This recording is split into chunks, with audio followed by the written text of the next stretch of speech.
திருச்சிற்றம்பலம். ஆடும் பரிவேல் அணி சேவல் என பாடும் பணியே பணியாய் அருள்வாய். தேடும் கயமா முகனை செருவில் சாடும் தனி யானை சகோதரன்.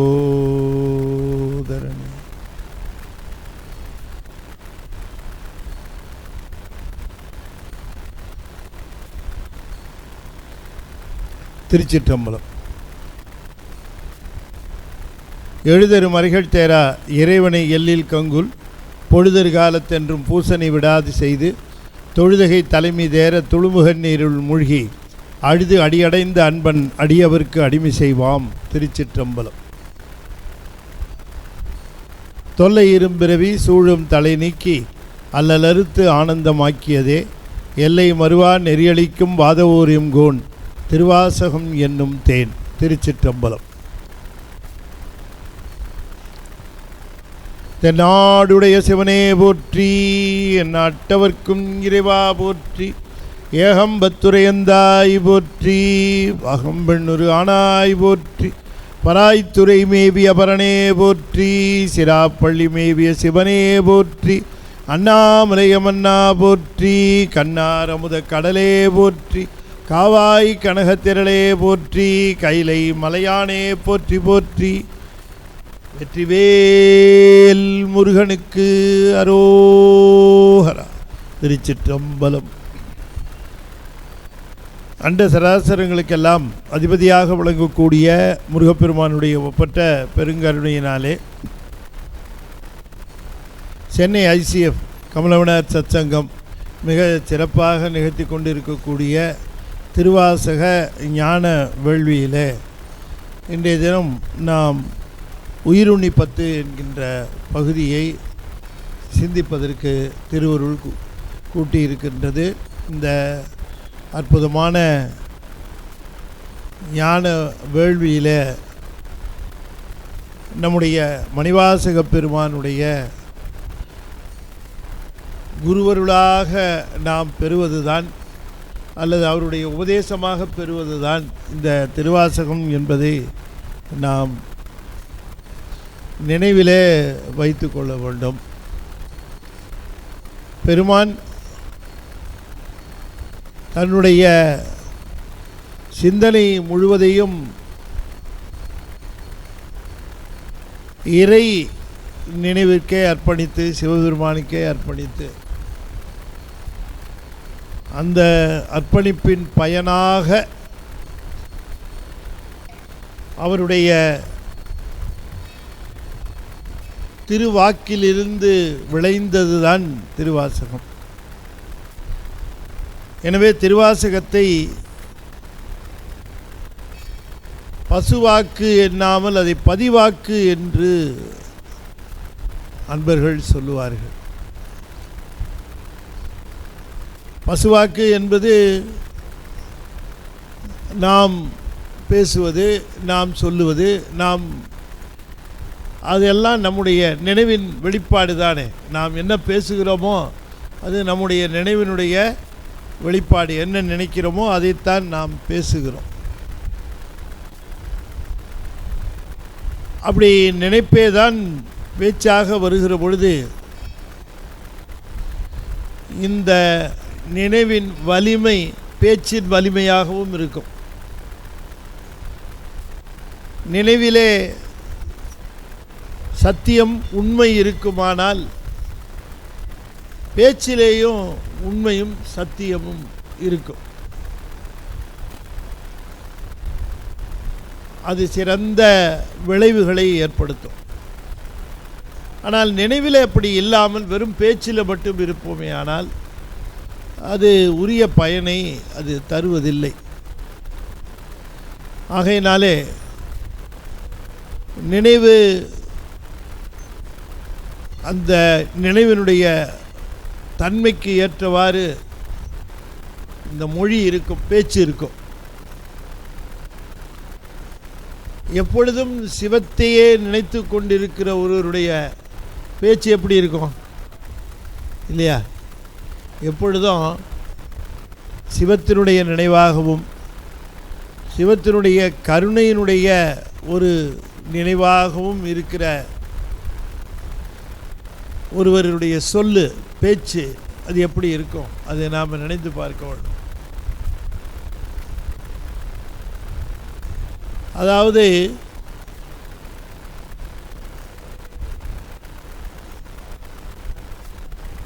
சிறிது நேரம் பேசுவதற்கே நம்முடைய பேச்சில் நம்முடைய நினைவு நம்மை அறியாமல் அந்த பெருமானுடைய அந்த சிறப்பை எட்டியிருக்கும். இப்போ நாம் அடிக்கடி திருவாசகம் படிக்கிறோம், தேவாரம் படிக்கிறோம் அப்படின்னு சொல்லுகிற பொழுது யாராவது நம்ம கூட பேசினாலோ அல்லது நாம் பேசினாலோ நம்மையும் அறியாமல் அந்த தேவாரம் திருவாசகத்தை பற்றிய சில செய்திகளை நாம் சொல்லுவோம். அவங்களுக்கு அதை கேட்குறாங்களோ இல்லையோ நாம் சொல்லுவோம். ஏன்னா நம்ம அதில் அதே நினைப்பாக இருக்கிறதுனால. யாராவது ஏதாவது சொன்னால் அட இது திருவாசகத்தில் கூட இது மாதிரி ஒன்று வருதுங்க அப்படின்னு நாம் சொல்லுவோம். அப்போ நமக்கு அந்த நினைவு தானே அது அடிக்கடி. ரொம்ப நினைப்பு இருந்தால் அந்த நினைவினுடைய பயன் நம்முடைய சொல்லிலே விளையும். எனவே நம்முடைய சொல் அது வலிமையுடையதாக இருக்க வேண்டுமென்றால் நினைவு வலிமையுடையதாக இருக்க வேண்டும். நினைவு சொல்லு இந்த ரெண்டு வலிமையுடையதாக இருக்கிற பொழுது செயலும் வலிமையுடையதாக ஆகும். இதுதான் உண்மையான வலிமை. வலிமையில் நாம் என்ன நினச்சிட்ருக்கிறோம், உடம்பினுடைய வலிமைத்தான் நம்ம வலிமைன்னு நினைக்கிறோம். ஆனால் அந்த வலிமை ஒரு பெரிய வலிமை இல்லை. புலனைந்தும் வென்றார்தம் வீரமே வீரம் அப்படின்னு பாட்டின்னு சொன்னான். ஆகவே வலிமை என்பது என்ன, வீரம் என்பது என்ன, இதுக்கெல்லாம் வரையறை நிறைய வேறுபாடு இருக்கிறது. எப்பொழுதும் நீங்கள் சிவத்தையே நினைந்து கொண்டு இருக்கிற பொழுது உங்களையும் அறியாமல் உங்களுடைய அந்த வாழ்வியல் செயல்பாடுகள் எல்லாம் நம்மை விட்டு நம்முடைய கட்டுப்பாட்டிலிருந்து விலகுவதை நாம் பார்க்கலாம். நாம் கட்டுப்படுத்தி வைத்திருக்கிறதாக நினைக்கிற பல விஷயங்கள், நம்முடைய கட்டுப்பாட்டுக்குள் இருக்கிறதா நினைக்கிற விஷயங்கள், என்னை கேட்காம என் பையன் எந்த வேலையும் செய்ய மாட்டாங்க, அவ்வளவு அப்பாவோட வார்த்தைக்கு அவ்வளவு மதிப்பு, நம்ம கட்டுப்பாட்டில் இருக்கிற பையன் அப்படின்னு தந்தையார் பெருமையாக சொல்லிக்கிறதெல்லாம் நம்ம கேட்குறோம் இல்லையா. என் பையன் நான் கிழிச்ச கோட்டை தாண்ட மாட்டான், இது வரைக்கும் அவன் தாண்டினதே கிடையாது அப்படின்னு அந்த தந்தையார் ஒரு உறுதியாக சொல்லுவார் இல்லையா. கட்டுப்பாட்டில் இருக்கிறதா நினைப்பாங்க. அவன் திடீர்னு ஒருத்தோட நின்றுடுவான், அதுக்கப்புறம் அவன் பெரிய ஷாக் ஆகிடும். என்னடா என் கட்டுப்பாட்டில் இருக்கிறேன்னு நினச்சிட்டு இருந்தேன்டா, அது நீங்கள் செஞ்ச தப்புப்பா, நான் என்ன பண்ணுறது, என்றைக்கு நான் உங்கள் கட்டுப்பாட்டில் இருந்தேன் அப்படின்ட்டு சர்வசாதாரணமாக சொல்லிட்டு போகிற அந்த நிகழ்வுகள் எல்லாம் பார்க்குறோம். வாழ்க்கை நம்ம கட்டுப்பாட்டில் இருக்கிறதா நாம் நினைத்து கொண்டே இருக்கோம். ஆனால் யார் ஒருவர் சிவத்தையே எப்பொழுதும் நினைத்து கொண்டே இருக்கிறார்களோ, சிவத்தோடையே சம்மந்தப்பட்டு கொண்டு இருக்கிறார்களோ, மெதுவாக அவர்களுக்கு தோண ஆரம்பிச்சிடும், இந்த வாழ்க்கை நம்ம கட்டுப்பாட்டில் இல்லை, யாருமே நம்ம கட்டுப்பாட்டில் கிடையாது, நாம் சிவத்தோட கட்டுப்பாட்டில் தான் இருக்கிறோம் அப்படிங்கிறது தெளிவாக தெரிஞ்சு போகும். அதனால் இது எப்போ நினைப்பு வரும்னு கேட்டால், எப்பொழுதும் சிவத்தையே நினைந்து கொண்டு சிவத்தையே தன்னுடைய நினைவில் வைத்திருக்கிறவர்கள் யாரையும் தன்னுடைய கட்டுப்பாட்டில் வைக்கணும்னு நினைக்கவும் மாட்டாங்க, இருக்கிறாங்கன்னு நினைக்கவும் மாட்டாங்க, அப்படி விரும்பவும் மாட்டாங்க. யாரும் எல்லாரும் நம்முடைய கட்டுப்பாட்டுக்குள்ளே இருக்கணும் அப்படின்னு அவங்க எதிர்பார்க்கவும் மாட்டாங்க. அவங்கவுங்க நான் சிவத்தோட கட்டுப்பாட்டில் இருக்கிறப்பா அப்படிங்கிற அந்த ஒரு நிலை அந்த நினைப்பு ரொம்ப முக்கியம். அதுக்காக சொன்னேன். நினைவு, நம்ம பெருமானை நினைக்கிற நினைப்பை காலத்திற்குள்ளே அதை கட்டுப்படுத்தாமல் கொண்டு வராமல் நாம் காலையில் 9லேருந்து 9:30 வரைக்கும் சிவபூசை, அந்த நேரத்தில் சிவத்தை நினைப்பது சிறப்பு தான், அது இல்லைன்னு சொல்லலை. ஆனால் அப்படியெல்லாம் குறிப்பிட்ட காலத்தை வைத்து கொள்ளாமல் எப்பொழுதும் சிவ நினைவாகவே, எப்பொழுதும் சிவ வழிபாடாகவே. நம்ம தேவாரம் பாடினோம்னா அப்போ சிவ வழிபாடு தான் இல்லையா? இப்போ நம்ம என்ன செய்கிறோம்? திருவாசகம் பாடுறோம்னு நினைக்கிறோம், இது சிவ வழிபாடு. இதை விட சிறந்த சிவ வழிபாடு கிடையவே கிடையாது. அந்த சிவ வழிபாட்டை நாம் செய்து கொண்டிருக்கிறோம். ஆகவே இப்படி கொஞ்சம் கொஞ்சமாக உயிர் தன்னுடைய அந்த அது என்ன சொல்கிறது, தன்னுடைய ஆக்கிரமிப்பு, தன்னுடைய கட்டுப்பாடு, தன்னுடைய தாக்கம், இன்ஃப்ளூயன்ஸ், இதெல்லாம் அது நிறைய இருக்குன்னு நினச்சிட்டு இருக்கு. தன்னுடைய இன்ஃப்ளூயன்ஸு, தன்னுடைய தாக்கம். இன்னும் சொல்லப்போனால் தன்னை விட்டால் இவங்களுக்கு வேறு கதி கிடையாது அப்படின்னு நினைக்கிறது. நான் இல்லைன்னா என்ன பண்ணுவாங்க, இவங்க எங்கே போவாங்க, நான் தான் இவங்களுக்கு, நான் இல்லைன்னா அப்படின்லாம் நினைக்கிற நினப்பு. இவங்களாம் என் கண்ட்ரோலில் இருக்கிறாங்க, நான் சொன்னால் செய்வாங்க, என்னை மீற மாட்டாங்க, இதெல்லாம் என்கிட்ட இருக்குது. இத்தனைக்கும் பேர், ஒரே பேர் என்னென்னா பசுபோதம்னு பேர். இதுக்கு பேர் என்ன? பசுபோதம்னு பேர். நீங்கள் இந்த சிவபெருமானை நினைக்க நினைக்க நினைக்க நினைக்க இந்த பசுபோதம் கொஞ்சம் கொஞ்சமாக கரைஞ்சிக்கிட்டே போகும், கொஞ்சம் கொஞ்சமாக கரைஞ்சிக்கிட்டே போகும். யாரும் தன்னுடைய கட்டுப்பாட்டில் இருக்கிற மாதிரி ஒரு நினைப்பே இருக்காது. யாரும் தன்னை நம்பி இருப்பதை போன்ற ஒரு நினைப்பும் இருக்காது. யாரும் தனக்காக இருக்கிறார்கள் என்ற நினைப்பும் இருக்காது. இதெல்லாம் கொஞ்சம் கொஞ்சமாக சிவனை நினைக்க நினைக்க போய்கொண்டே இருக்கும். இந்த பசுபோதம் கொஞ்சம் கொஞ்சமாக குறைஞ்சிக்கிட்டே கடைசியில் ஒரு நாள் முழுவதுமாக பசுபோதம் நீங்கும். அப்படி நீங்குச்சுன்னா அன்றைக்கி முழுக்க சிவபெருமானுடைய கண்ட்ரோலில், கட்டுப்பாட்டில் அந்த உயிர் வந்துருச்சுன்னு அர்த்தம். அந்த நிலைக்கு பேர் சிவபெருமான் அந்த உயிரை உண்டு விட்டார் என்பது அர்த்தம். அதுக்கு அதுதான் உயிர் உண்ணுதல் என்பது என்ன அப்படின்னு கேட்டால், உயிரினுடைய பசுபோதம் முழுக்க நீக்கி விடுதல். பசுபோதம் நீக்குதல் என்பது பசு தன்னுடைய ஒரு இருப்பையோ அல்லது தன்னுடைய செயல்பாட்டையோ அது பெரிதென்று எண்ணிக்கொண்டு இருப்பது. அது கொஞ்சம் கொஞ்சமாக கரைந்து போகும். அது எப்போ கரையும்? எப்பொழுதும் சிவத்தையே சிந்தித்து கொண்டு சித்தத்தை சிவன்பாலே வைத்தார்கள்னு பாருங்க.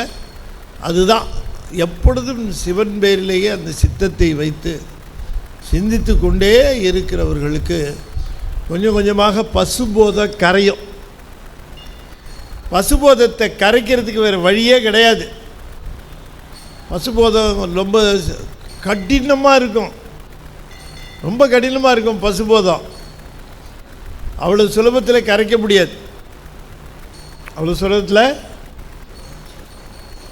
மண் கட்டி இருக்குல்ல, தண்ணியில் போட்டு ஒரு அமுக்கமுக்குனா என்ன ஆகும்?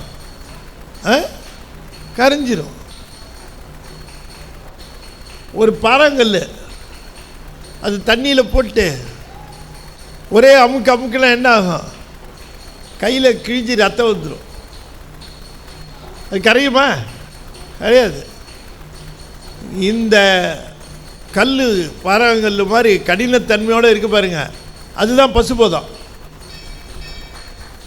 இந்த பசுபோதம் அப்படி தான் இருக்கும். பசுபோதம் அதுதான்.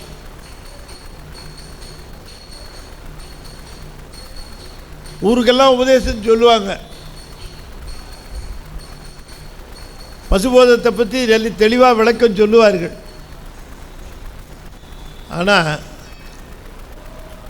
அந்த பசுபோதத்தை சொன்னவங்க சொல்லுவாங்க,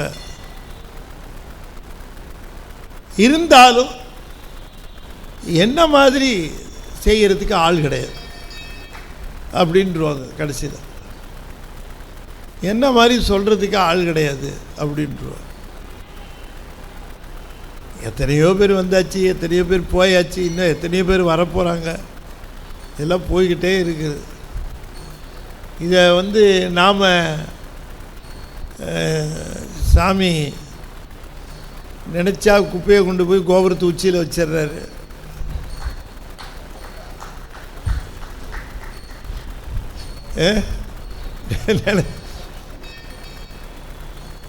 அந்த குப்பை என்ன நினைக்குது, நாம் எப்போவுமே இங்கேயே இருந்தோன்னு நினைக்குது.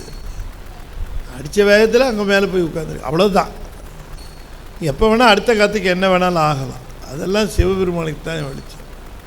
ஆகையினால எப்பொழுதும் எதுவுமே சிவத்தினுடைய பெருங்கருணையினால் நிகழ்கின்ற ஒன்று. உலகம் சிவபெருமானை பொறுத்த வரைக்கும் அவர் எத்தனையோ புவனங்களுக்கு அதிபதி, 224 புவனங்களுக்கு அவர் அதிபதி. அதில் இந்த பூமி கொஞ்சம் ஒரு பங்கு, அவ்வளவுதான். ஆகையினால அந்த சிவன் நினைவு பெருக்கிக் கொண்டே இருக்கிற பொழுது பசுபோதம் நீங்கும். இப்போ அவர் வந்த பொழுது இவரை ஆட்கொண்டார். ஆட்கொண்ட பிறகு இவர் அந்த ஆனந்த அனுபவத்தை பெற்றார். அவரை முழுமையாக அவருக்கு இந்த ஆனந்த அனுபவம் நிகழ்வதற்குரிய தடைகள் முழுமையும் நீக்கினார். சுவாமியினுடைய பெருங்கருணை பாருங்க. உயிர் ஆனந்தம் அனுபவிப்பதற்கு மலம் இருந்ததுன்னா அனுபவிக்க முடியாது ஆனந்தத்தை. மலம் என்று சொல்லக்கூடியது நீங்கினா தான் அது ஆனந்தத்தை அனுபவிக்க முடியும். எனவே அந்த உயிருக்கு அந்த ஆனந்த அனுபவத்தை வழங்க வேண்டும் என்கிற பொழுது அதனுடைய மலங்கள் முழுவதையும் நீக்கி விடுகிறார். குருவாக கண்மத்தை நீக்குகிறார், மாயையை நீக்குகிறார், பிறகு ஆணவ மலத்தையும் நீக்குகிறார். ஒரே ஒரு விஷயம் பாருங்க, ஒன்றே ஒன்று மட்டும் நீக்க முடியாது அவரால். அதை நீக்க முடியாது. ஏன் நீக்க முடியாதுன்னா, அவர் தான் சட்டம் போட்டார் யாராலையும் நீக்கக்கூடாதுன்னு. அதுதான் பிராரத்த வினை. இந்த பிராரத்த வினை இருக்கு இல்லையா, அது மட்டும் போகாது. ஆனால் இந்த ஆனந்த அனுபவம் பெறுவதற்கு பிராரத்த வினை தடையான்னு கேட்டால் சுவாமி ஒரு எக்ஸம்ஷன் கொடுத்தார். ஆனந்த அனுபவம் பெறுவதற்கு பிராரத்த வினை தடை இல்லை, அதை ஒரு ஓரமாக வச்சு அனுபவம் கொடுக்கலான்னு கொடுத்தார். அப்படித்தான் சீவன் முத்தர்களுக்கு ஆனந்த அனுபவத்தை வழங்குகிற பொழுதே மணிவாசகருக்கு கூட பிராரத்தம் இருந்ததுன்னு சொன்னால், பிராரத்தம்னா என்ன, இன்னும் இருக்க வேண்டிய நிலை இருந்தது. அரசன் கொடுத்த தண்டனையை பெற வேண்டி இருந்தது. இதெல்லாம் பாக்கி இருந்தது. அனுபவம் கொடுத்துட்டார், ஆனந்த அனுபவம் கொடுத்துட்டார். ஆனந்த அனுபவம் கொடுத்த பிறகும் கூட மலம் இருக்குமானா இருக்கும், பிராரத்தம் இருக்கும். அந்த பிராரத்தத்தை கழிக்கிற வரைக்கும் சாமியும் விட்டு தான் வைப்பார். அந்த பிராரத்தத்தை முழுக்க அவர் கழிக்கிறார் சாமி. அதனால தான் திருக்கழுக்குன்றத்தில் சொல்லுகிறார், என் வினை ஒத்தபின் கணக்கிலா திருக்கோலங்கள் வந்து காட்டினாய் கழுக்குண்டிலே என்று சொல்லுகிறார். பிராரத்தம் முழுக்க தீர்ந்தது திருக்கழுக்குன்றத்தில் தான். அது வரைக்கும் அப்படி சுற்றி கொண்டாந்து அதுக்கப்புறம் தில்லைக்கு கூப்பிட்டு வர்றார். தில்லையில் எந்த பிராரத்தமும் கிடையாது அவருக்கு. அது வரைக்கும் இருந்த பிராரத்தம் முழுக்க கொஞ்சம் கொஞ்சமாக நீக்கி ஒரு விஷயம் சாமி செய்கிறாருன்னா பல காரணங்கள் இருக்கும். இந்த திருவாசகத்தை அறிவித்தல், பௌத்த சமயத்தினுடைய ஆட்சியை அகற்றுதல், இந்த மாதிரியான பல்வேறு விஷயங்களினுடைய அடிப்படையில் தான் சுவாமி செய்வார் ஒரு விஷயத்தை. ஆகையினாலே இந்த நிலையை, பசுபோதத்தை முழுமையாக உண்ட நிலையை, தன்னுடைய பசுபோதம் முழுக்க எடுத்துக்கொண்ட அந்த நிலையை வியந்து அவர் பாடுகிறார். இப்போ பாருங்க, அவருக்கு பிராரத்தம் இருக்குது, மித்ததெல்லாம் போயிடுச்சு. ஆனந்த அனுபவம் பெற்றார். ஆனந்த அனுபவம் பெற்ற பிறகு திரும்ப வந்துட்டார் உலக நிலைக்கு. வந்த பொழுது என்ன நினைக்கிறார்? சாமி நம்மளை கூட்டிகிட்டு போகலையே அப்படின்னு நினைக்கிற பொழுது செய்தி தெளிவாக தெரியுது. பிராரத்தம் இருக்குது, அது கழிஞ்சாலே ஒழிய அழைத்து போக முடியாது. ஆனாலும் ஆனந்த அனுபவம் பெறுவதற்கு பிராரத்தம் தடையில்லை. அந்த அனுபவத்தை கொடுக்கிறார். ஆனால் இந்த பிராரத்தத்தை கழித்து விட்டுத்தான் போக வேண்டும். அதுதான் சட்டம். பிராரத்தத்தை கழிச்சுட்டு தான் போகணும். அதனால் நான் சாமி கும்பிட்றேனே, நான் சாமி கும்பிட்றதுனால எனக்கு உலக நடையில் சில துன்பங்கள் வரக்கூடாது அப்படின்லாம் நாம் சொல்ல முடியாது. அந்த துன்பங்கள் அது நம்முடைய பிராரத்தத்தினால நமக்கு வரத்தான் செய்யும். ஆனால் துன்பம் வருகிற பொழுது அது பிராரத்தத்தினால வருகிறது. அதை ஊட்டுகிறவர் சிவபெருமான், அதை தீர்த்து வைக்க போகிறவரும் அவர்தான் என்கிற நினைப்பு நமக்கு மாறாமல் இருக்க வேண்டும். எனவே இந்த உயிருண்ணி 10 என்கிறதில் பசுபோதத்தை நீக்குகிற முறை, அந்த பசுபோதம் என்பது முழுமையாக நீங்கள் பிராரத்தத்தில் இருக்கிறதுனால ஏதாவது ஒரு காரணம் பற்றி பிராரத்தத்தை அனுபவிக்கிற பொழுது பசுபோதம் முளைத்து விடாமல், ஆகையினாலே பெருமான் வந்தார், ஆனந்த அனுபவம் தந்தார். அதுதான் முக்கியம். அவர் ஆட்கொண்டு மலங்களையெல்லாம் போக்கினார். பிராரத்தம் மட்டும் பாக்கி இருந்தது. அந்த பிராரத்தம் என்பதை அதை நீக்குகிற அந்த நேரத்தில் தான் அவர் இந்த பிரபஞ்சத்துக்கு பயன்படுகிறார். இந்த பிரபஞ்சம் முழுமைக்கு எப்போ பயன்படுகிறார் அப்படின்னு கேட்டால், அவர் ஆனந்த அனுபவம் அனுபவிக்கிற பொழுது அல்ல.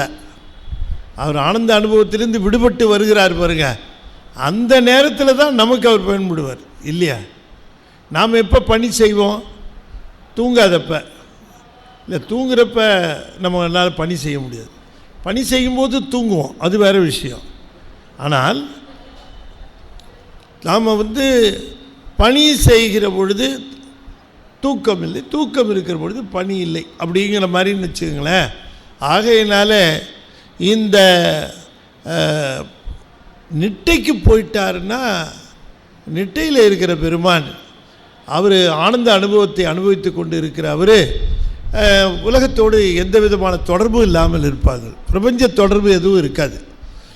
அந்த நிட்டையிலேருந்து விடுபட்டு வந்த உடனேயே தான் அவர் அந்த பெருமானுடைய அனுபவத்தை நினைந்து நினைந்து நினைந்து கண்ணீர் பெருக்குவார், அந்த செய்திகளை சொல்லுவார். சரி, இப்போ இந்த உயிருண்ணி 10 எப்போ சொன்னார், அது எப்போ பாடினாருங்கிற அந்த சந்தர்ப்பம் நாம் சிந்தித்து பார்க்கிற பொழுது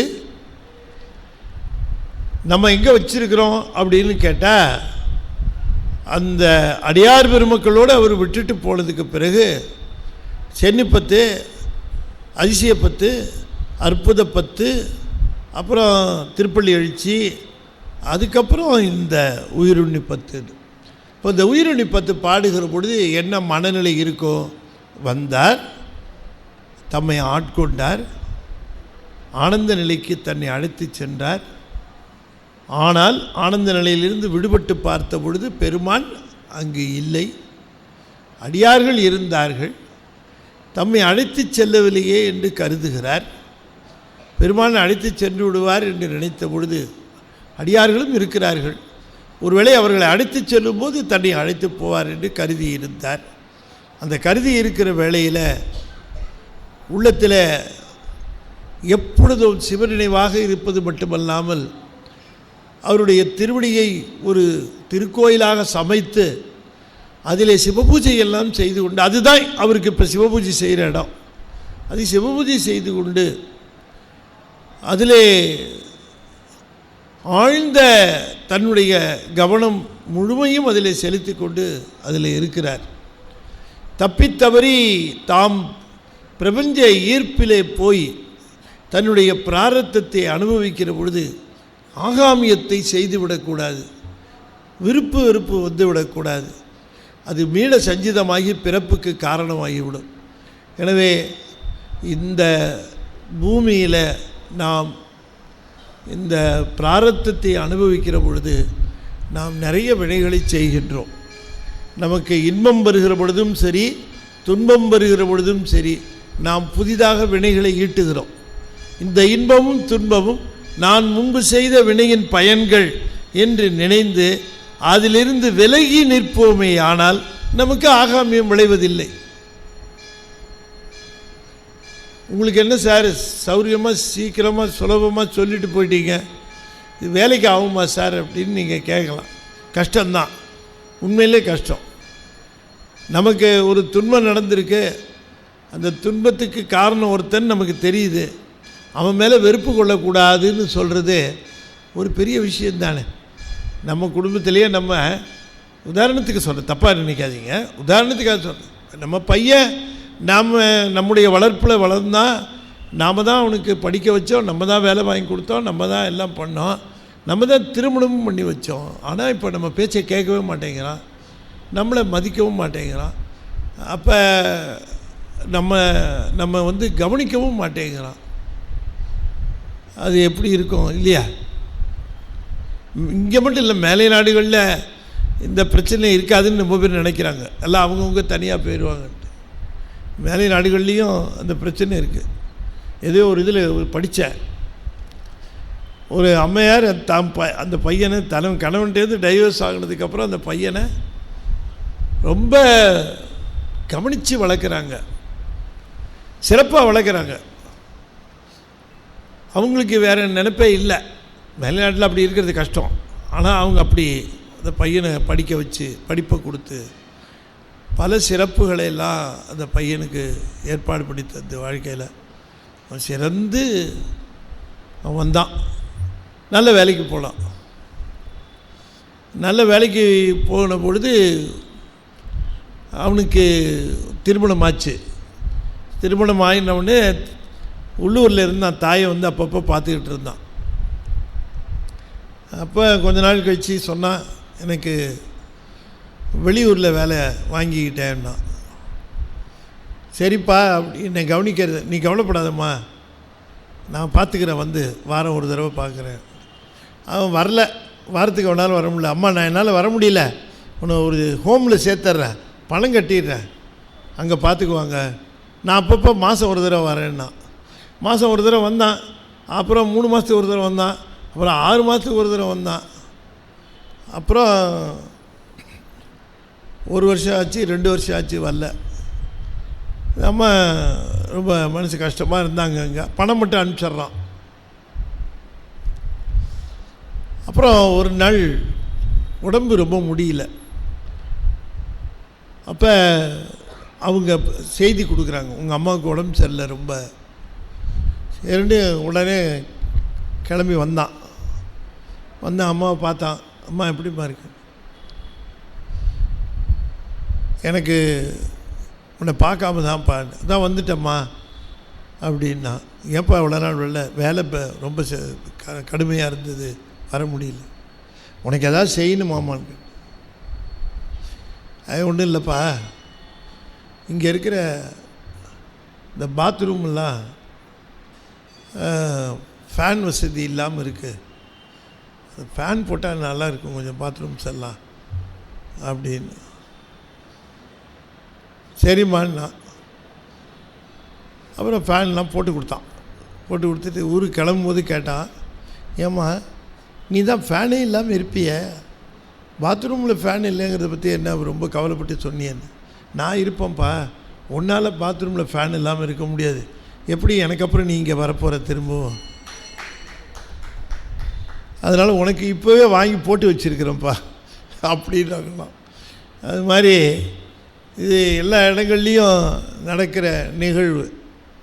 ஆகையினால இந்த ஒரு அடிப்படையான உண்மை, நம்ம சாமி வந்து கூட்டிகிட்டு போவார்னு காத்துட்ருக்கிற பொழுது அவர் ஒரு வேளை கூட்டிகிட்டு போகலன்னா, இல்லை கூப்பிட்டு போவார், உங்களெல்லாம் கூப்பிட்டு போகிறதுப்போ வருவார்ல, கூப்பிட்டு போகிறதுக்கு வந்து தான் ஆகணும். நம்ம வந்து தூங்கவே கூடாது, நிட்டைக்கு கூட போகக்கூடாது, இவர் காலை கெட்டியமாக பிடிச்சிக்கணும்.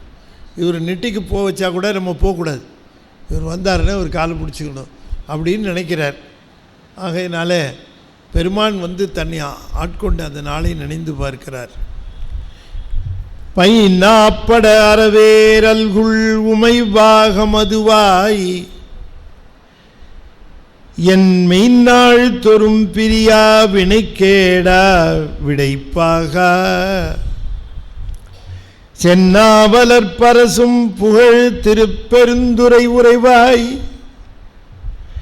என்னால் கழித்து என்னால் இருமாக்கேன் இனியானே. பைநாப்பட அரவு ஏர் அல்குல் உமை பாகம் அதுவாய், அம்பாளை ஒரு பாகத்திலே விடாமல் பிரியாமல் எப்பொழுதும் உடனாக இருக்கக்கூடிய எம்முடைய தலைவனே,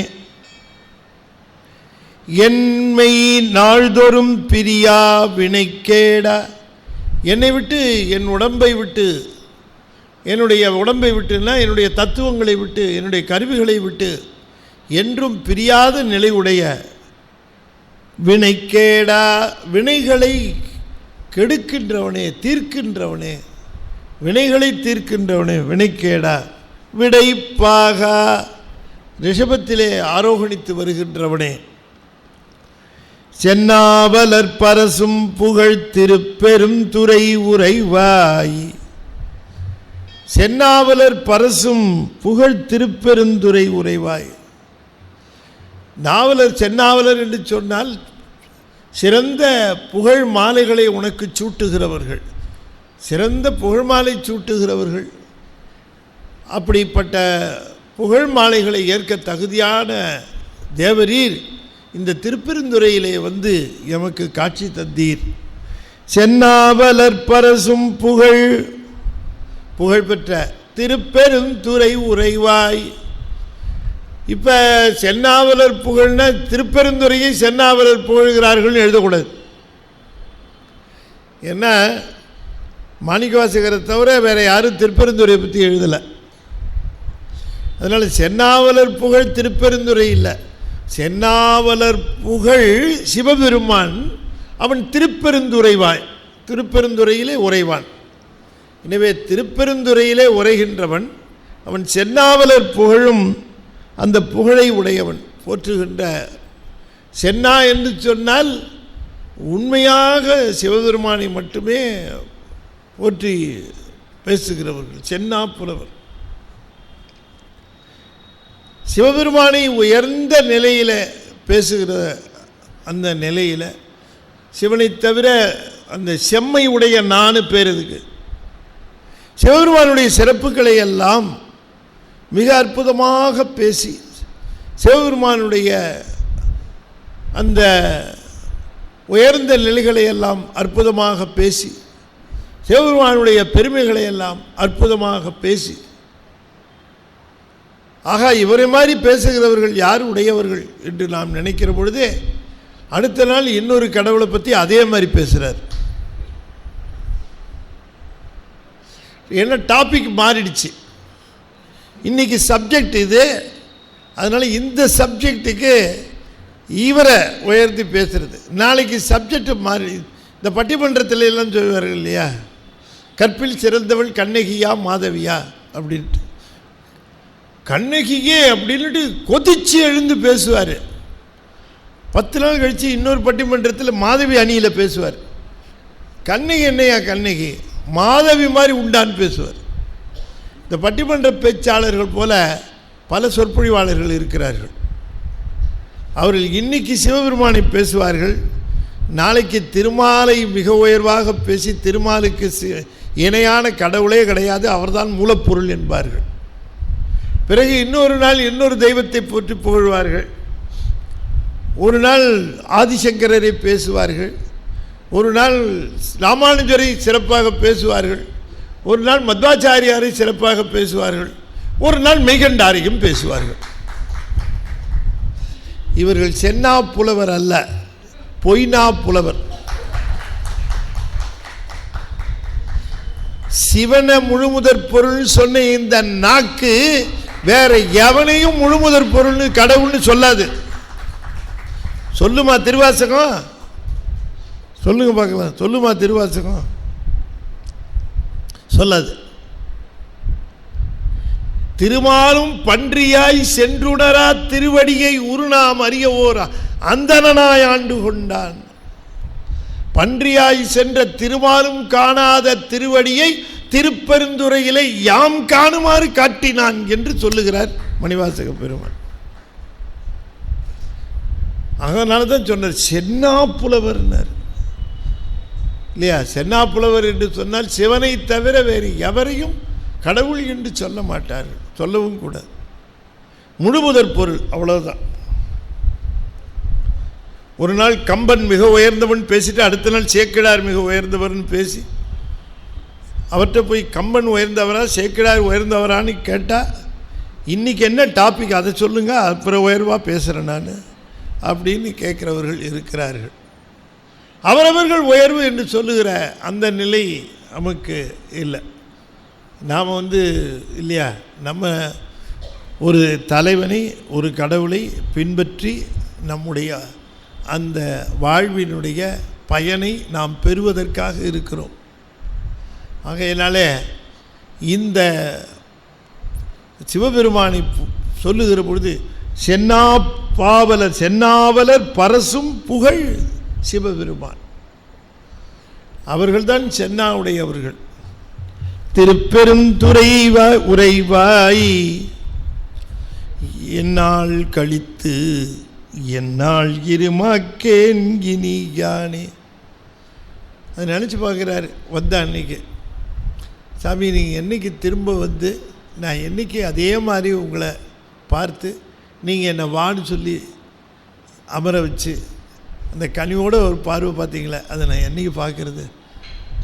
என்னால் கழித்து என்னால் இருக்கேன் இருமாக்கேன் இனி யானே. அந்த மனநிலை புரியுதா? அந்த இடத்துல நம்ம அந்த மனநிலையை வைக்கிறோம். அந்த இடத்துல சாமி என்னை இவ்வளோ பெரிய நிலைக்கு உயர்த்தினீர்கள், ஆனால் அதுக்கு எனக்கு தகுதி இருக்கா? நானார் அடியணைவான், எனக்கு என்ன தகுதி இருக்கு உங்கள் திருவடியை சேர்றதுக்கு? நான் வரவே இல்லை, நீங்கள் தான் என்னை அழைத்தீர்கள், நான் எங்கேயோ போய்கொண்டிருந்தேன். நானார் அடியணைவான் ஒரு நாய்க்கு தவிசு இட்டு இங்கு ஊனார் உடல் புகுந்தான் உயிர் கலந்தான் உளம்பிரியான் தேனார் சடைமுடியான் மண்ணு திருப்பெருந்துறை உறைவான் வானோர்களும் அறியாதது ஓர் வளம் ஈந்தனன் எனக்கே. நானார் அடியணைவான் ஒரு நாய்க்கு தவிசிட்டு இங்கு ஊனார் உடல் புகுந்தான் உயிர் கலந்தான் உளம்பிரியான் தேனார் சடை முடியான் மண்ணு திரு பெருந்துரை உறைவான் வானோர்களும் அறியாததோர் வளம் ஈந்தனன் எனக்கே. தன்னுடைய அனுபவத்தை சொல்லுகிறார். நான் திருவடியை அணைவதற்கு எனக்கு எந்த தகுதியும் கிடையாது. நான் ஆர் அடி அணைவான், நானார் அடி அணைவதற்கு நானார், அடி அணைவதற்கு நான்கார், நானார் அடி அணைவான். சிவபெருமானுடைய திருவடியை அடைந்தார் மணிவாசகர். சொல்லாதீங்க, அப்படி சொல்லாதீங்க. என்னால் அப்படி போய் அடைய முடியுமா? நான் போய் அடைஞ்சேன்னு சொல்கிறது எப்படி? சிவபெருமான் தன்னுடைய திருவடியிலே மணிவாசகரை அணைத்தான், அப்படித்தான் சொல்லணும். பெருமான் என்னை இழுத்து சேர்த்துக்கிட்டார், அவர் தான் அணைத்தார். எவ்வளோ தெளிவாக சொல்கிறாங்க. நானார் அடி அணைவான், ஒரு நாய்க்கு தவிசிட்டு இங்கு ஊனார் உடல் புகுந்தான். என்னுடைய இந்த மானிட உடலிலே இருக்கிற பொழுதே என்னை அவன் அருள் செய்தான். அதுதான் நாய்க்கு தவிசிட்டுன்னு அர்த்தம். நாய்க்கு தவிசிட்டுன்னா நாய்க்கு சேர் கொடுக்கறது, ஆசனம் கொடுக்கறது, எக்ஸஸ், அது தேவையே இல்லை. அது என்ன ஆசனம் கொடுத்தாலும் அது எங்கே போய் உட்காரும் இல்லையா? அதுக்கு அந்த தகுதி எல்லாம் அதுக்கு தெரியாது. நான் அந்த மாதிரி. ஆனால் எனக்கு அவர் ஆட்கொண்டார் என்று சொல்லுவது என்னென்னா, இந்த உடம்பு இருக்கிற பொழுதே என்னை ஆட்கொண்டார். அதுதான் நாய்க்கு தவிசிடுதல்னு அர்த்தம். இந்த உடம்பு இருக்கிற பொழுதே, பிராரத்தத்தை இருக்கிற பொழுதே, உடம்பு இருக்குது, பிராரத்தம் இருக்குது. இப்போ நான் இருக்கிறேன், எனக்கு பிராரத்தம் இருக்குது. சஞ்சீதம் இருக்கா தெரியாது, ஆகாமியம் இருக்கா அது தெரியும். பிராரத்தம் இருக்கா இருக்கு, அந்த இருக்கிறனே, முழுசாக இருக்கிறனே, இருக்கிறதுனாலே தெரியுது பிராரத்தம் இருக்கு. பிராரத்தங்கிறது என்ன அப்படின்னு கேட்டால், இப்போ செய்யறது இல்லை, எனக்கு சேருது பாருங்க. அதெல்லாம் எனக்குன்னு சேர்ந்துச்சு பாரு அப்படின்னு சொல்கிறோம் இல்லையா? அதுதான் பிராரத்தம். எனக்குன்னு சேர்ந்தது பாரு அப்படின்னு, அதுதான் பிராரத்தம். அதெல்லாம் நம்ம கற்றுக் கொடுத்துருக்காங்க நமக்கு அப்பப்போ சொல்கிறதுக்கு. அதை ஆகையினால வாத்தியாரே சொல்லுவார் பையனை, எனக்குன்னு சேர்ந்தியாடா, எப்படா கிளம்புவே நீ அப்படின்ட்டு வாத்தியார் கேட்பார். அந்த மாதிரி ஒரு நாய்க்கு தவிசிட்டு என்னை உடம்போடு இருக்கிற பொழுதே அழைத்து ஊனார் உடல் புகுந்தான், உயிர் கலந்தான், உளம் பிரியான். என்னுடைய இந்த உடம்பு முழுமையும் இப்பொழுது அவனுடைய நினைப்பு தான் இருக்கிறது. இந்த மனம் மொழி மெய் அப்படின்னு சொல்கிறோம் இல்லையா? மனத்திலும் மொழியிலும் மெய்யிலும், மெய் என்பது உடம்பு தானே, இந்த உடம்பிலேயே கலந்தான், உயிர் கலந்தான், உளம் பிரியான். நினைப்பிலேயும் பிரியறதில்லை, உடம்பிலேயும் பிரியறதில்லை, என்னுடைய உயிரிலேயும் கலந்து விளங்குகின்றான். என்னை பிரியாமல் கலந்து இப்பொழுது எப்பொழுது பார்த்தாலும் அவனுடைய நினைப்பு தான், எதை தொட்டாலும் அவனுடைய நினைவு. அப்படி என்னோடு கலந்து இருக்கின்றான் என்று குறிப்பிடுகின்றார். இது அந்த திருப்பெருந்துறையில் ஆட்கொண்டு அவர் அடியார்களிடம் விட்டு சென்ற பிறகு பாடுவது. அதனால் அந்த நினைப்பை சொல்லுகிறார். என்னை ஆட்கொண்டார், இப்படி ஆட்கொண்டு எனக்கு உடம்பு இருக்கிற பொழுதே, பிராரத்தம் இருக்கிற பொழுதே எனக்கு ஆட்கொண்டார். அது அவருடைய பெருங்கருணையை காட்டுகிறது என்று அவருக்கு துதி சொல்லுகிறார். தேனார் சடை முடியான், மண்ணு திருப்பெருந்துறை உறைவான். தேனார் சடை முடியான், கொன்றை மலர்கள் அணிந்திருப்பதனால அந்த கொன்றை மலரில் தேன் இருக்கிறது. தேன் நிறைந்த மலர்கள் சூடிய சடையை உடையவன். மண்ணு திருப்பெருந்துறை உறைவான், திருப்பெருந்துறையிலே அவன் வீற்றிருக்கின்றவன். வானோர்களும் அறியாததோர் வளம் ஈந்தனன் எனக்கே. வானோர்களும் அறியாததோர் வளம் ஈந்தனன்கிறார். வானோர்களும் என்று சொன்னால் உண்மை, அவங்கெல்லாம் நம்மை விட மேலாக இருக்கிறார்கள், உயர்வாக இருக்கிறார்கள் என்று சொல்லுகிறோம். ஆனால் அவர்களுக்கும் தெரியாது, தராத ஒரு பெரும்பேறு எனக்கு கொடுத்தார். அந்த திருவடியை கொடுத்து தன்னை ஆட்கொண்டது. வானோர்களும் அறியாததோர் வளம் இந்தனன் எனக்கு. அது பெருமானுடைய பெருங்கருணை இல்லவா? உடம்பு இருக்கிற பொழுதே அவர்களெல்லாம் ஒளி உடம்பு பெற்றவர்கள். ஆனால் எனக்கு இந்த மானுட உடம்பில் இருக்கிற பொழுதே அந்த அருள் நிலையை அவர் எனக்கு அளித்து ஆனந்த நிலையும் அளித்தார். அந்த அனுபவத்தையும் சொல்லுகிறார். என்னை நான் என்பது அறியேன், பகல் இரவு ஆவதும் அறியேன், மனவாசகம் கடந்தான் என்னை மத்தோன்மத்தனாக்கி, சினமால் விடை உடையான் மண்ணு திருப்பெருந்துறை உரையும், பணவன் எனைச் செய்த படிரு அறியேன் பரம் சுடரே. அந்த அனுபவம் எப்படி இருந்தது? வானோர்களும் அறியாததோர் வளம் இந்தனன் சொன்னார். அந்த வளம் எப்படி இருந்தது? அந்த அனுபவம் எப்படி இருந்தது? என்னை நான் என்பது அறியேன். நான் யாருன்னு எனக்கே தெரியல. என்னை நான் என்பது அறியேன். அந்த செல்ஃப் ஐடென்டிட்டி போயிடுச்சு. செல்ஃப் ஐடென்டிட்டி, தன்னை இன்னார் என்று அறிகிற அந்த அனுபவம் போயிடுச்சு. பகல் இரவு ஆவதும் அறியேன். எது பகல் எது இரவு? நினைப்பு மறப்பு ஒழிந்தேன். எப்பொழுதும் அந்த நினைப்பிலேயே இருந்தேன். மனவாசகம் கடந்தான். மனதிற்கும் வாசகத்திற்கும் அப்பாற்பட்டவன், மனோவாக்கு அதீத கோச்சரமானவன் பார் மெய்கண்டார். மனதிற்கும் வாக்கிற்கும் அப்பாற்பட்டவன். அப்புறம் எப்படி சார்? ஆனாலும் உயிரோடு ஒற்றுமைப்பட்டவன். மனதினாலும் வாக்கினாலும் அவனை அறிய முடியாது. ஆனால் சிவம் தந்த அன்பினாலே அவனை அறியலாம். ஆகையினாலே மனம் வாசகம் கடந்தான் என்னை மத்தொன்மத்தனாக்கி, என்னை உண்மத்தனாக்கி, மத்தோன்மத்தனாக்கி, பெரும்பித்தனாக்கி, என்னன்னே தெரில, கிரு கிரு கிரு கிரு கிருன்னு இந்த ஆனந்த அனுபவத்தில் என்ன ஏது எங்கே என்ன ஒன்றும் தெரில, பேரானந்த நிலை அப்படியே இருந்தேன். ஏமாத்திட்டு போயிட்டாரியா,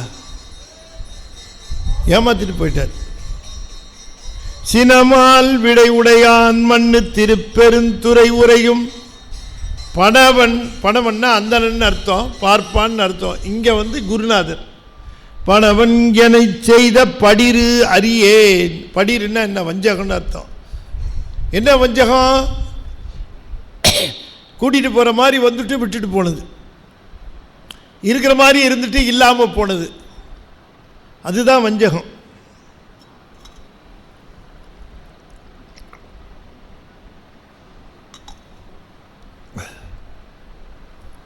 கொடுக்கலை, கொடுக்க வேண்டியது கொடுக்கலை, ஏமாத்திட்டான். கொடுக்க வேண்டியது கொடுக்கிறேன்னு சொல்லிட்டே கொடுக்கலை, வஞ்சகம் பண்ணிட்டான். ரெண்டுக்கும் வேறுபாடு இல்லையா? ஏமாத்துறது வேற, வஞ்சகம் வேற. கூட்டு போகிறேன்ட்டு நினைக்க வச்சுட்டு விட்டுட்டு போயிட்டான். சரி, அடியாரெல்லாம் இருக்காங்க, கூட்டு போவாங்க. ரொம்ப புலம்பல பாருங்க, இந்த மாதிரி விட்டுட்டு போயிட்டாருன்னு சொல்கிறார். அந்த அனுபவத்தை சொல்லுகிறார். இந்த அனுபவம் சினமால் விடை உடையான் மண்ணு திருப்பெருந்துறை உரையும், பணவன் எனைச் செய்த படிரு, படிருன்னா வஞ்சகம், படிரு அடியேன் பரஞ்சுடரே. என்னை நான் என்பது அறியேன். இதைத்தான் நம்ம எடுத்து காட்டியிருக்கிறோம். இதை நம்முடைய நூலில் எடுத்துக்காட்டாக சொல்லியிருக்கிறோம். என்னை நான் என்பது அறியேன், பகலிரவாவதும் அறியேன், மனவாசகம் கடந்தான். சாமி மனவாசகம் கடந்தான்னு சொல்கிறார். அந்த மனவாசகம் கடந்தான்னு சொல்கிறத பேராகவே வச்சுக்கிட்டாங்க. நம்ம உண்மை விளக்க ஆசிரியர் பேர் என்ன? மனவாசகம் கடந்தார். அவருக்கு யார் பேர் அப்படி வச்சாங்கன்னு திருவாசகத்திலேருந்து அந்த பேர் எடுத்து அவருக்கு வச்சுட்டார்.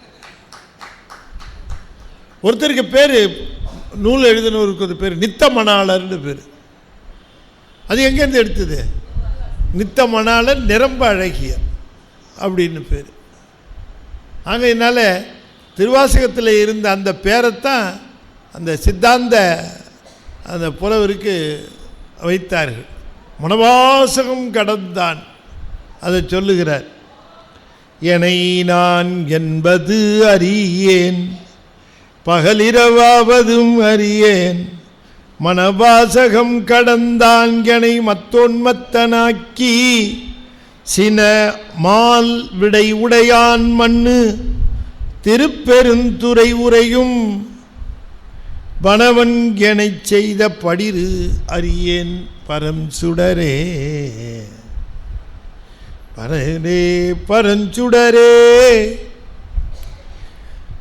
வினைக்கேடரும் உளரோ பிறர் சொல்லீர் வியன் உலகில் எனைத்தான் புகுந்து ஆண்டான் எனது என்பின் புரை உருக்கி பிணைத்தான் புகுந்து எல்லே பெருந்துறையில் உரை பெம்மான்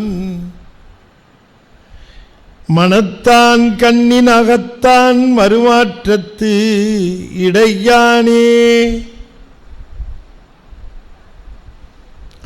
வினைக்கேடரும் பிறரும் உளரோ வினைக்கேடரும் உளரோ பிறர். வினைக்கேடர் என்று சொன்னால் வினைகளை கெடுக்கின்றவர், தீர்க்கின்றவர் என்று சொல்லுகிறார். நம்முடைய துன்பங்களுக்கெல்லாம் காரணம் நம்முடைய வினைகள். எனவே துன்பத்திலிருந்து விடுபட வேண்டும் என்று சொன்னால் வினைகளிலிருந்து விடுபட்டால் தான் முடியும். அந்த வினைகளிலிருந்து விடுபடுவதற்கு நம்மால் முடியுமா? தெரியாது. நம்மளை கட்டி போட்டிருக்கும் போது நம்ம கட்ட நம்மளே அவுத்துக்க முடியுமா? யாராவது ஒருத்தர் அவுத்து விடணும். ஆனால் இப்படி அவுத்து விடக்கூடிய வல்லமை உடையவர்கள் யார் என்று சொன்னால் இந்த உலகத்தில் வேறு எவரும் கிடையாது. வினைக்கட்டுகளை அவிழ்க்கக்கூடிய வல்லமை சிவபெருமான் ஒருவனுக்குத்தான் உண்டு என்பதை சொல்லுகிறார். வினைக்கேடரும் உளரோ பிறர். வினைக்கேடரும் உளரோ பிறர்.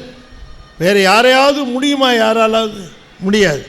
சொல்லீர் வியன் உலகில் அவன் இணைத்தான் புகுந்து ஆண்டான்.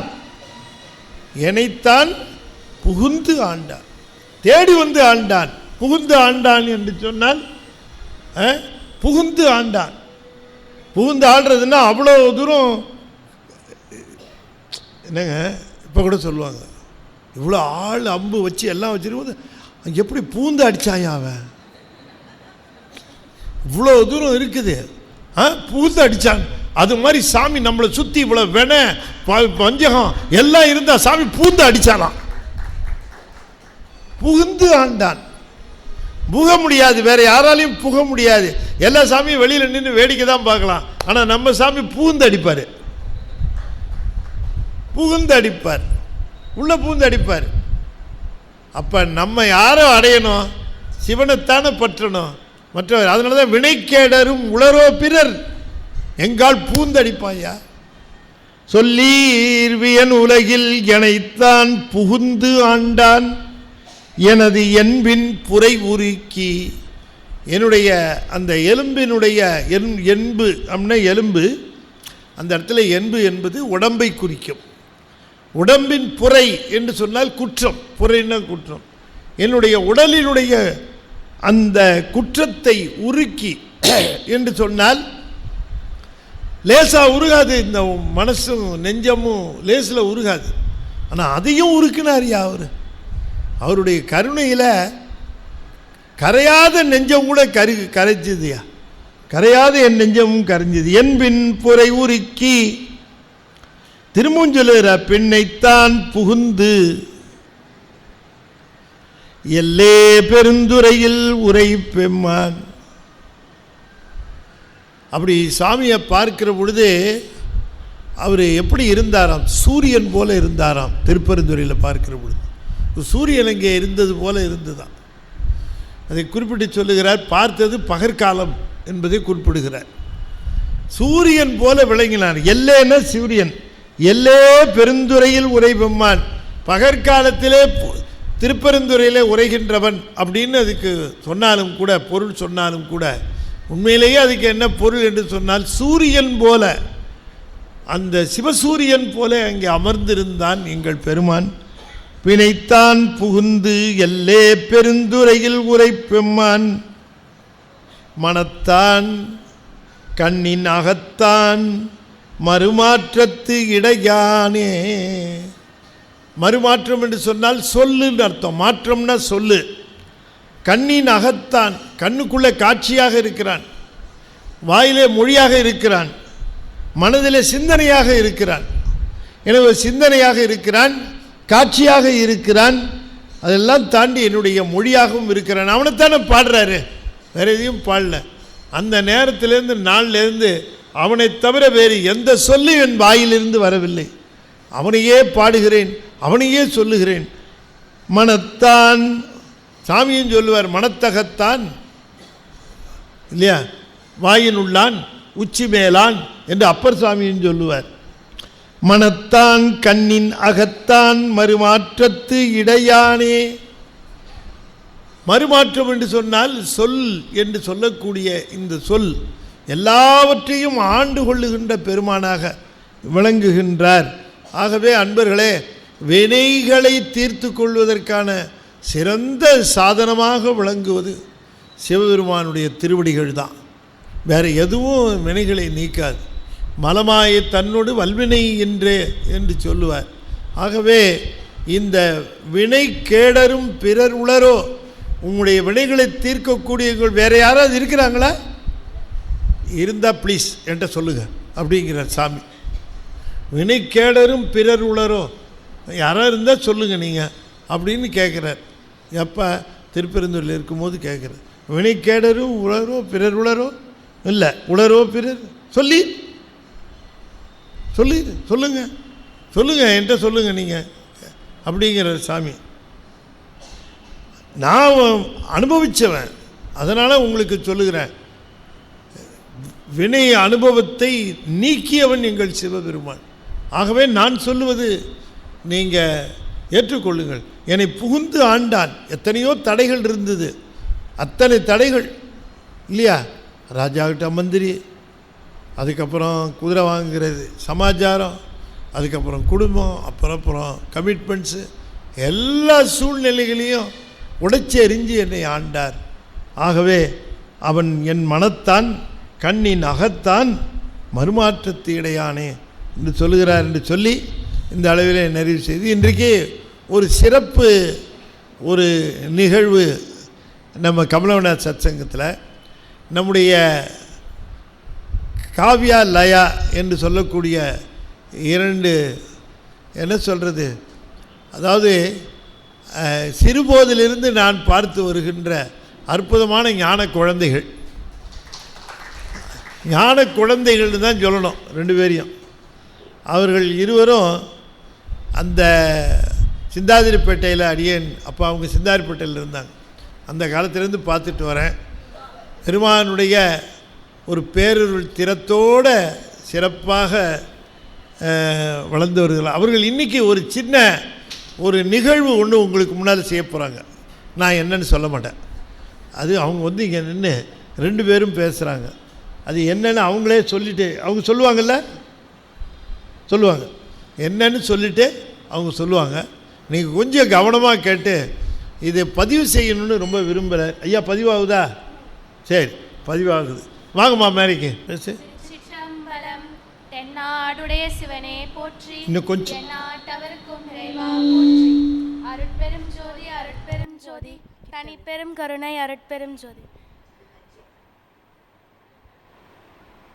திருஞான சம்பந்த சுவாமிகள்.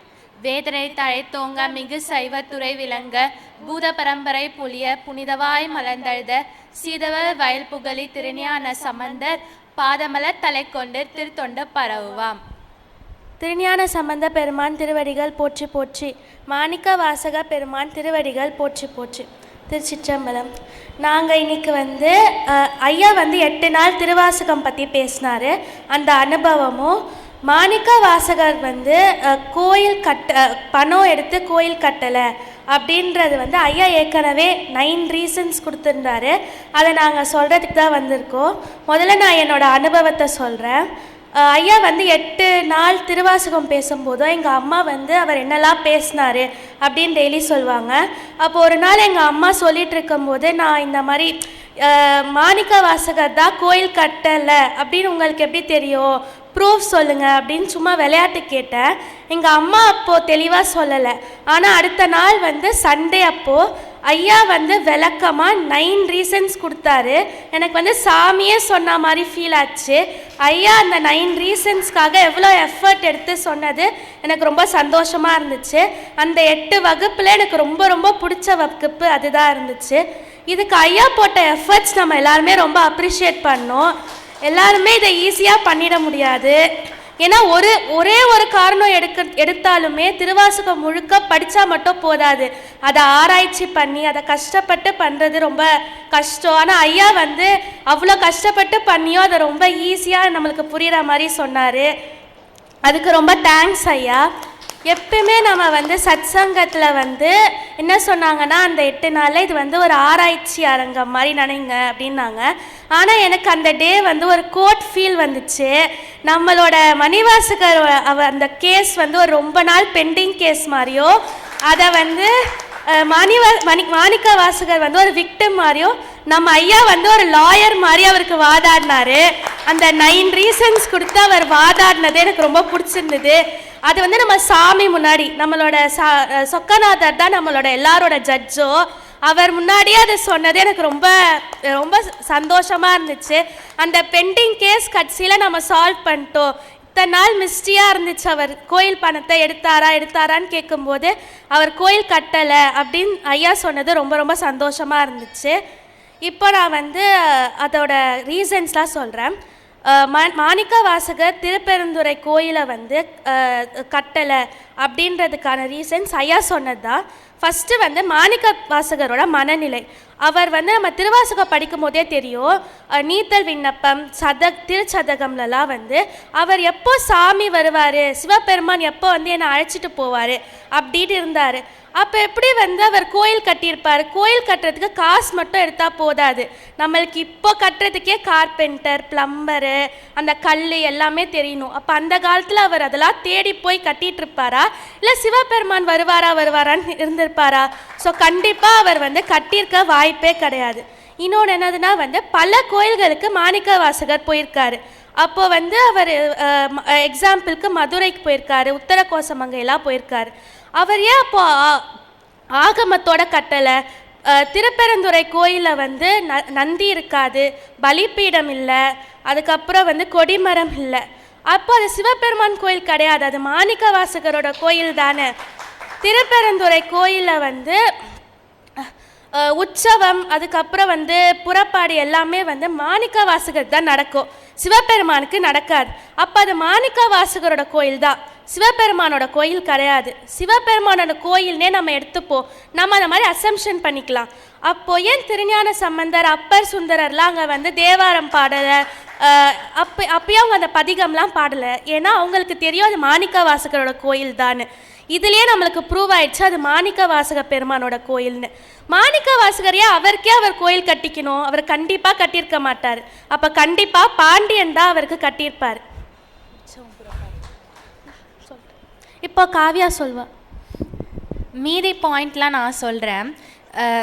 அரசர் வந்து திருப்பெருந்துறை கோயில் கட்டியிருக்காரு அப்படின்றது தான் உண்மை. ஏன்னா அதுக்கு நான் சில ஐயா கொடுத்த ரீசன்ஸை நான் சொல்கிறேன். பாண்டிய மன்னன் வந்து நம்ம மணிவாசக பெருமானை வந்து வைகை ஆற்றில் வச்சு தண்டனை கொடுப்பாரு. இப்போ அவர் ஏன் தண்டனை கொடுத்தாரு? அந்த காசு எங்கன்னு கேட்கறதுக்காக தானே தண்டனை கொடுத்தாரு. சப்போஸ் அந்த கோயில் கட்டி அங்கே இருந்தால் சாட்சி அந்த கோயில் தான். அரசனுக்கே தெரியுமே கோயில் அங்கே இருந்தால் அரசனுக்கு தெரியும் காசு இப்படி தான் செலவாச்சு அப்படின்னு சொல்லிட்டு. அப்போ ஏன் வீணாக மணிவாசக பெருமானை வந்து வைகை ஆற்றில் வச்சு தண்டிச்சிருக்கணும்? அது ஒரு பாயிண்ட்டு. அதுக்கப்புறம் பாண்டிய மன்னன் மிகப்பெரிய சிவபக்தன். மணிவாசக பெருமான் கோயில் கட்டணும் அப்படின்னு விரும்பியிருந்தா பாண்டிய மன்னனே மிகச்சிறப்பாக கோயில் கட்டி கொடுத்துருப்பான். பிற்காலத்தில் அவர் தான் கட்டினார்.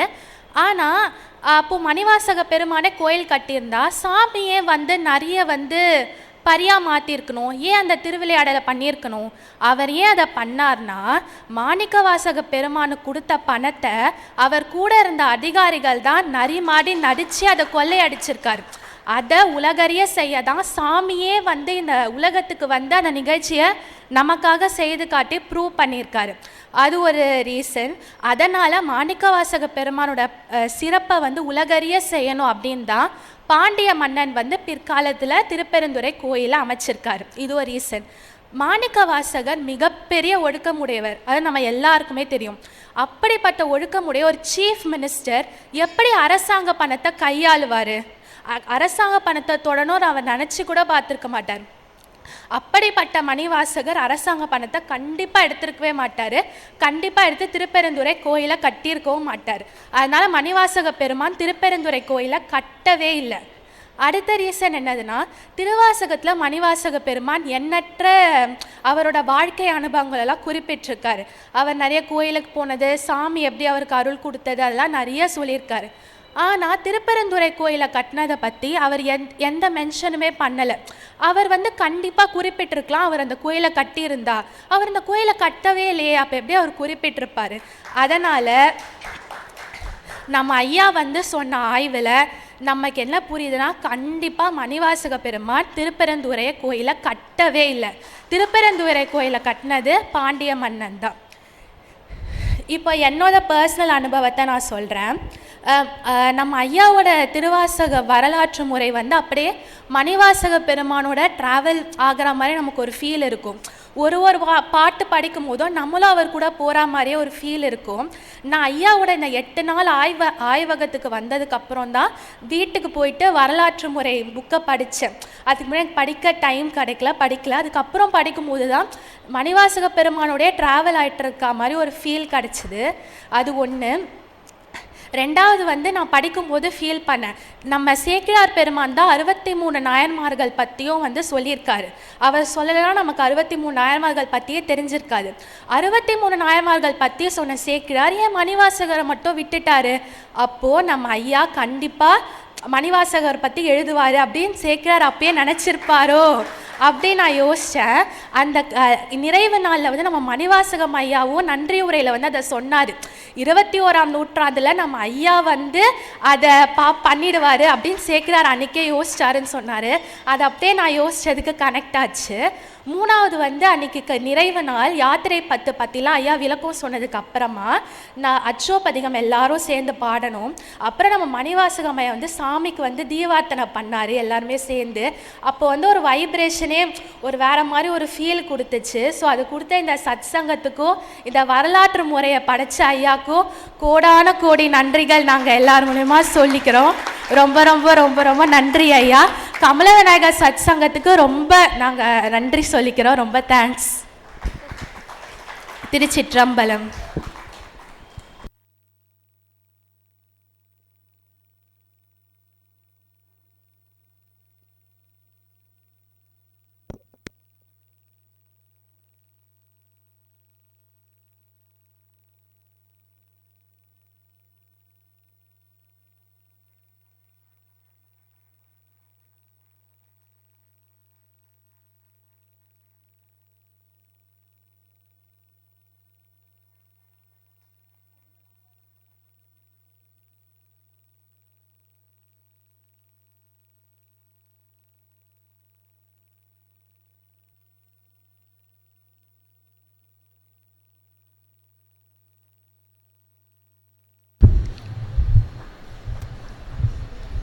அதாவது 7.5-8 வருடமாக பாடுபட்டு மணிவாசக பெருமானை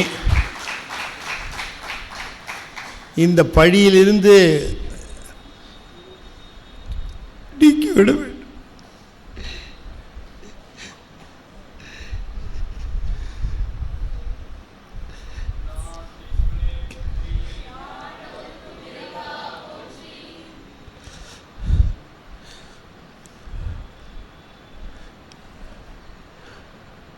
பெரும் ஒழுக்க சீலராக சிவனேய செல்வராக இருந்த பெருமான் மேல் இப்படிப்பட்ட ஒரு அபாண்டம் சுமத்த பெற்று இது கருத்துக்கு ஒவ்வாததாக இருக்கிறது, பெருமானை பற்றி இப்படி சொல்லலாமா என்று இந்த மாசை களைவதற்கு என்ன வழி என்று 7.5 வருடமாக அடியேன் பெருமானுடைய பெருங்கருணையினாலே, சொக்கநாத பெருமானுடைய பெருங்கருணையினாலே செய்த ஆய்வின் பயன் இன்றைய தினம் கிடைத்து விட்டது.